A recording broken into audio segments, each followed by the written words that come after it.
मेरे प्रिय अजीजों, परमेश्वर का वचन कहता है कि प्रभु में सदा आनंदित रहो, चाहे दुख में हो चाहे सुख में हो, हमेशा आनंदित रहो।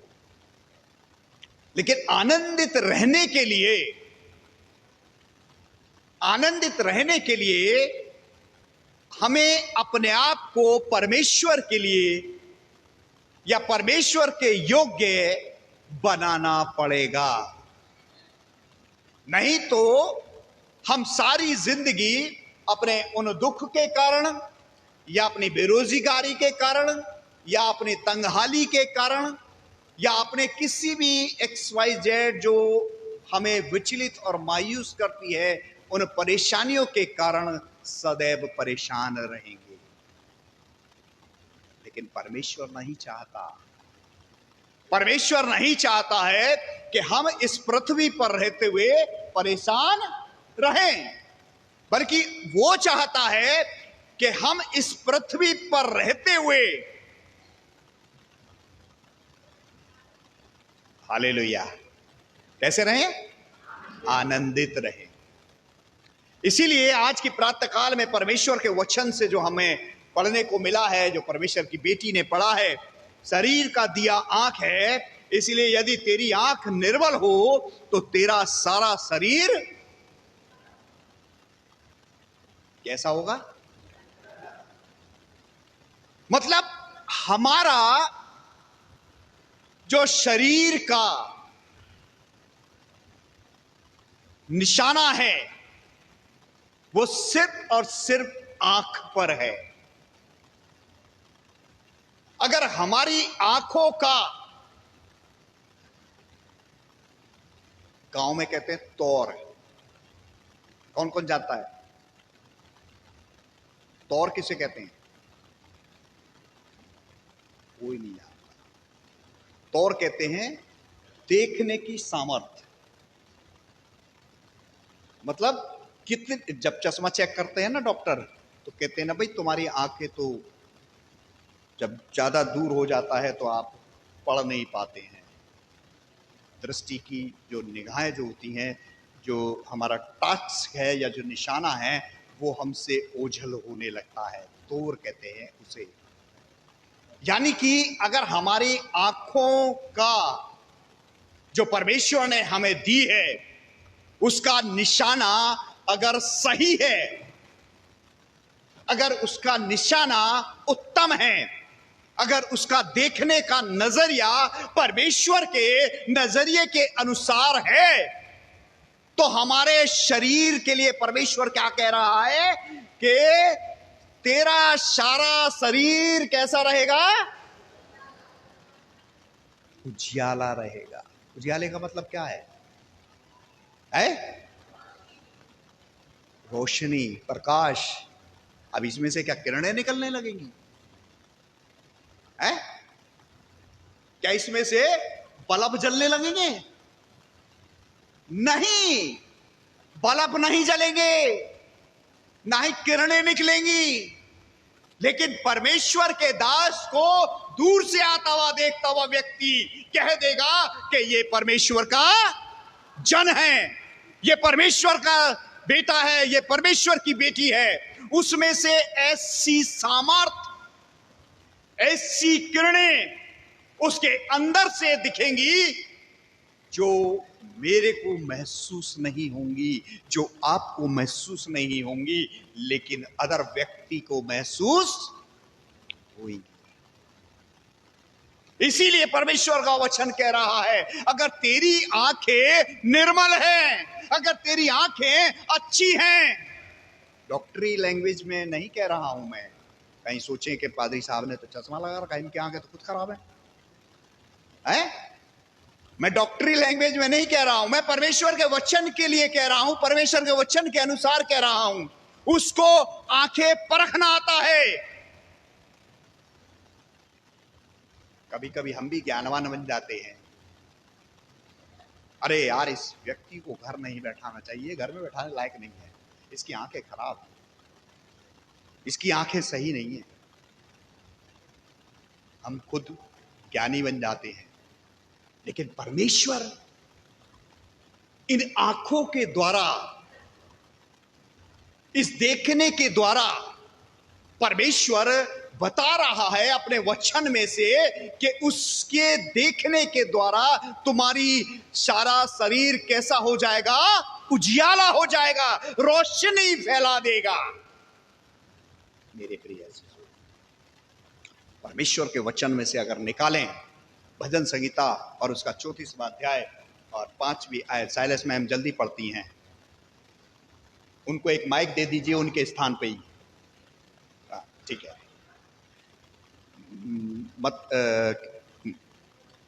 भजन संहिता 34 की 5वीं आयत, 34 की 5। हालेलुया। क्या कहा? किसकी ओर? मेरी ओर या पड़ोसी की ओर? है परमेश्वर की ओर। क्या लिखा है?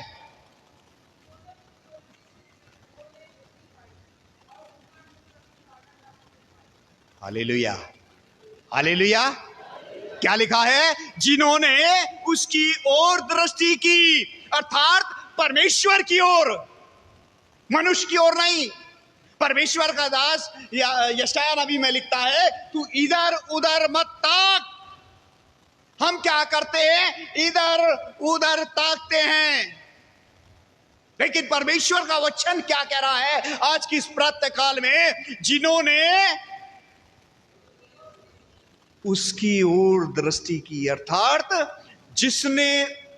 जिन लोगों ने परमेश्वर को निहारा, जिन लोगों ने परमेश्वर को देखने की प्रयत्न किया, जिन लोगों ने परमेश्वर को देखने की चेष्टा की, आज हम प्रभु के बहुत से बेटे और बेटियां हैं जो इस भवन के हैं, आज वो आशीष नहीं पा रहे, क्योंकि उन्होंने आज प्रातःकाल उठते ही अपने परमेश्वर के भवन का स्मरण नहीं किया। उन्होंने इस बात को याद नहीं रखा कि मुझे आज परमेश्वर के भवन में जाना है। उन्होंने इधर उधर देखना चालू कर दिया। तो उन पे जो इधर उधर देखते हैं, परमेश्वर अर्थात प्रभु यीशु मसीह भी उन्हें नहीं देखता है। प्रभु यीशु मसीह भी उन्हें नहीं देखता है। देखता प्रभु उन्हें ही है जो उसकी ओर दृष्टि करते हैं, जो उसकी ओर देखते हैं, क्योंकि जो परमेश्वर की ओर देखता है उसको प्रभु यीशु मसीह का वचन कह रहा है, उन्होंने अपने शरीर में क्या पा लिया? उजियाला पा लिया। उन्होंने अपने शरीर में उजियाला पा लिया। उन्होंने अपने शरीर में परमेश्वर की आत्मा पाली। और इसीलिए परमेश्वर का वचन कहता है, जिन्होंने परमेश्वर की ओर दृष्टि की, मैडम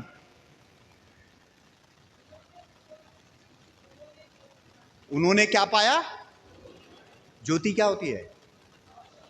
रोशनी। यीशु मसीह वचन में क्या कहता है?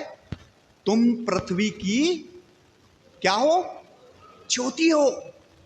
ज्योति का काम क्या होता है? रोशनी देना है। खुद को चाहे अंधकार में रहे लेकिन दूसरे को। क्या आज हम इस रोशनी को जो परमेश्वर ने हमें दी है इस्तेमाल कर रहे हैं? क्या हम इस रोशनी को जो परमेश्वर ने आज मुझे सेतमेत में दी है, परमेश्वर का वचन कहता है सेतमेत दिया है, और सेतमेत ही क्या करना ये ना। हम क्या कर रहे हैं? आज बहुत से घरों में देखा है, मोस्टली ईसाई मसीह परिवारों में, माफ करना मुझे, घर में तो रोशनी रखते हैं, बाहर एक बल्ब नहीं जलाते। पता नहीं बाहर बल्ब जलने से बिजली का बिल ज्यादा हो जाएगा क्या?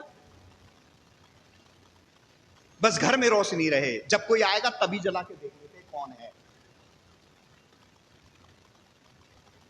अंधकार, अंधकार।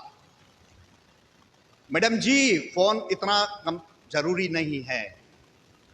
मेरा आपसे फिर निवेदन है, फोन को स्विच ऑफ कर दिया करें, क्योंकि आप डिस्टर्ब होते हैं, मैं ज्यादा हो जाता हूं।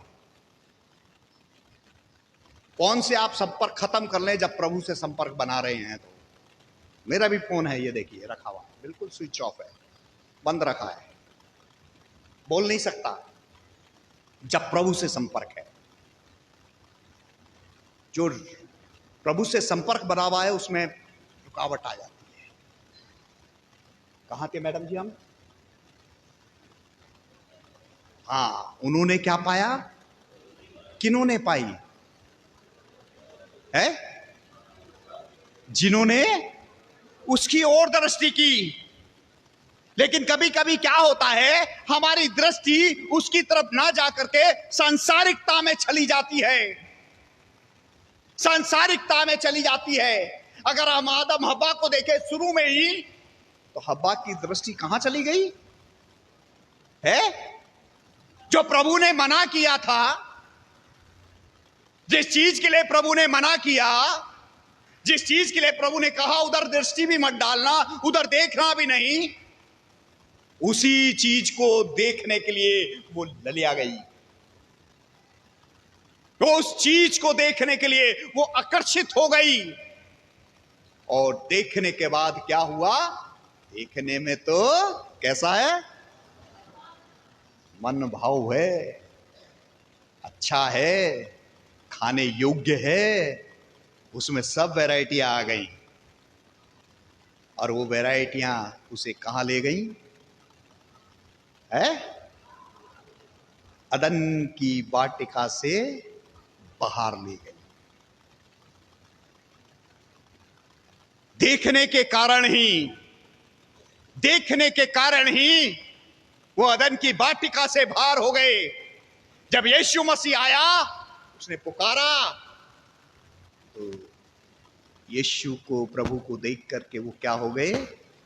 छुप गए। क्योंकि सच्चाई से सामना नहीं कर सकते थे, नहीं कर पाए। इसलिए उन्होंने क्या करा? अपने आप को छुपा लिया। मेरे प्रिय अजीजों, हमारी निगाहें परमेश्वर परखता है, परमेश्वर देखता है। वो उस समय में भी उसने अपने दास और दासियों को निगाहों के लिए बख्शा नहीं था। दाऊद के जब जीवन में पाप आया,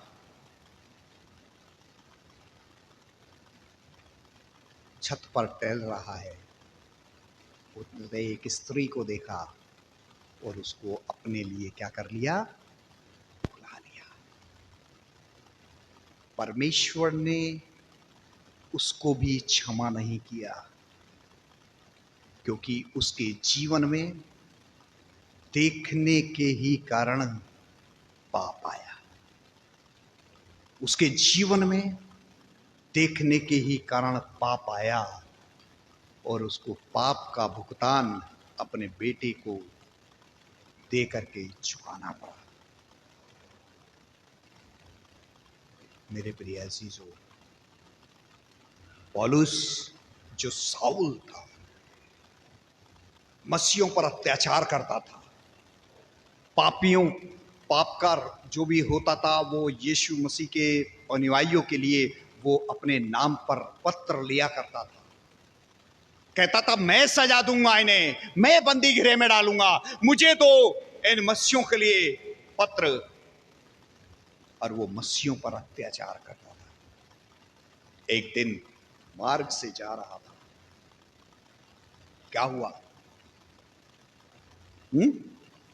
क्या हुआ था? यीशु ने उसको पुकारा, हे साउल, हे साउल, तू मुझे क्यों सताता है? तू कौन है जिसको मैं सताता हूं? सब जानते हैं आप बाद में क्या हुआ। लेकिन जब उसकी आंखों से क्या उतरा? छिलके उतरे। काहे के छिलके थे वो? पाप के, जो गलत देखने के छिलके थे, जो मसीहों पर अत्याचार करने के छिलके थे, जो बंदी गृह में डालने वाले छिलके थे, वो सब प्रभु का दर्शन पा करके, प्रभु को समक्ष देख करके वो सब छिलके क्या हो गए? गिर गए। और जब छिलके गिर गए तो वही साउल बाद में जाकर के क्या बन गया? पौलुस बन गया। वही साउल जो पहले मारता था, पीटता था, बंदी गृह में डालता था, पौलुस बनने के बाद कोड़े खाए, बंदी गृह में डाला गया, यात्रा पर गया, सांप ने काट लिया, लेकिन फिर भी उसको कोई भी हानि ना उठानी पड़ी। क्यों? क्योंकि उसने जब प्रभु यीशु मसीह को देख लिया तो उसका पाप, उसका गुनाह सब क्या हो गया? सब माफ।